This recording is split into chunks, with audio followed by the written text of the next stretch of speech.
Viral ngayon ang video kung saan nag-uusap si Marian Rivera at Catherine Bernardo. Napansin ng mga netizens na hindi pinapansin ni Marian Rivera si Pia Wurtzbach kasi kaaway umano ito ni Heart Evangelista na friend ni Marian.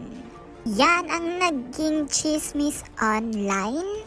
Sa video na in-upload ni Runner Rocky, makikitang nag-uusap at nagtatawanan si Marian at Catherine Bernardo.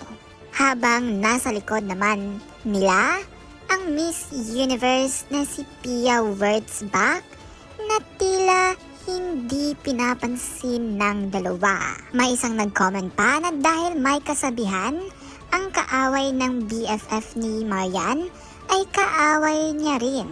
Ang chismis na ito ay hindi kumpirmado kung totoo bang hindi pinansin ng Marian Rivera si Pia Wurtzbach.